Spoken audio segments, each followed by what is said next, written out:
Today I'm going to be doing a PlayStation collection video. I'm going to do it in first person so you get a close-up of the items, so I want you to enjoy it.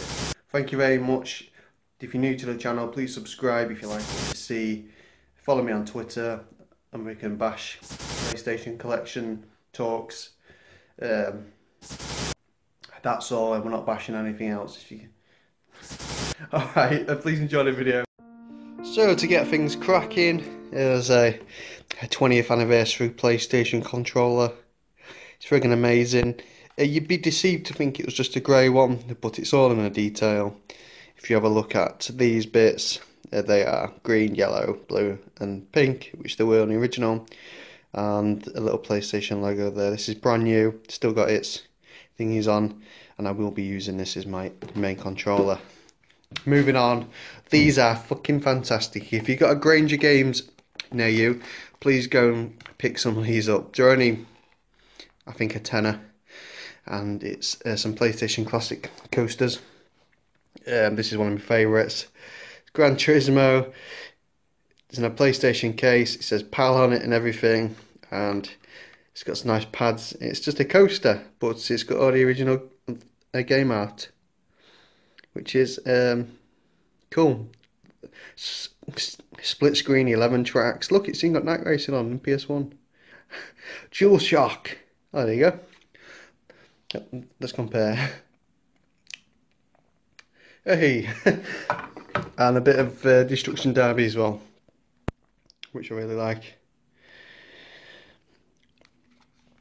And I remember playing this as a kid thinking, oh my god, the crashes look so real. Ace.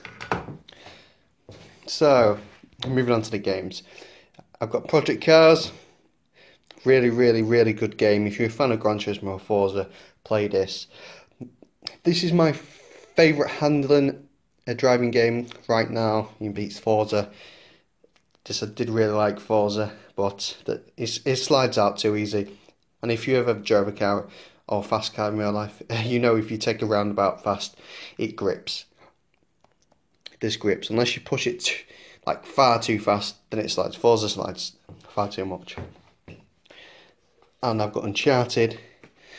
It was a £10 more, £20 more than the original, but it's just awesome. This, I'll keep this forever. And comes with a nice steel book that's got an engraving that's on the ring. And at the time of filming this came out, the standard edition came out as £40. I've seen it raised to £50 everywhere. So this is only £10 more expensive right now. And I would suggest getting that because look at it, it's fucking beautiful. Next is your Mad Max 10 edition. Absolutely beautiful, gorgeous 3D car sticking out. It looks awesome. It's a fantastic game. If you're a fan of cars and Mad Max or Assassin's Creed, you're probably really going to like this. Here we go, some fucking Minecraft. So I just need my friend Anoush to get it now. But be warned, if you play Minecraft with him, he gets pissed up, comes in and fucking destroys everything. What a cunt. Anyway, moving on to Infamous. This is the collector's edition of this. It's quite hard to get hold of. It's a bit tatty on the corners, but I'll be able to fix that up with some glue and TLC, and I'll get it looking neat again. Next is the Talos Principle.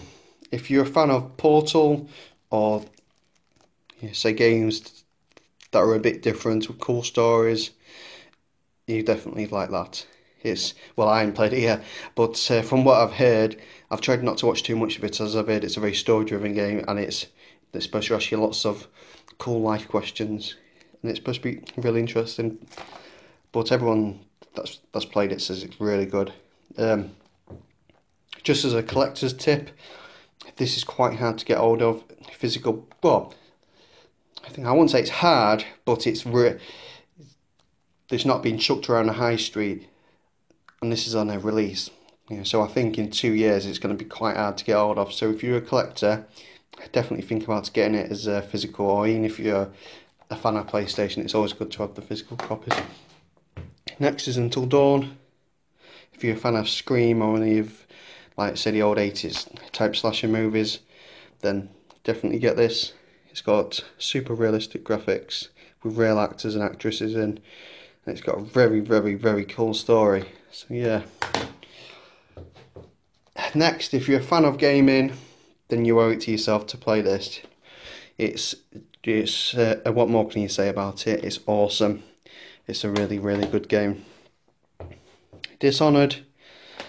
It's Bioshock meets a Deus Ex. It's really cool, this game, and the sequel's coming out soon. So you definitely pick that up if you're a fan. Next is the Crew. Don't much to say about this.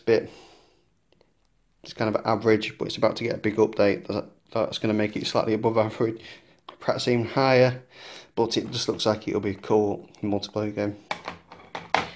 Get some trophies as well. Killzone is just your standard first-person shooter.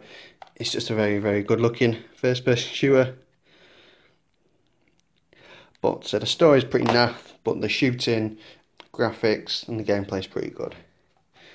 Next is Drive Club. This is a perfect example of not believing what some of the reviews say. This is just awesome.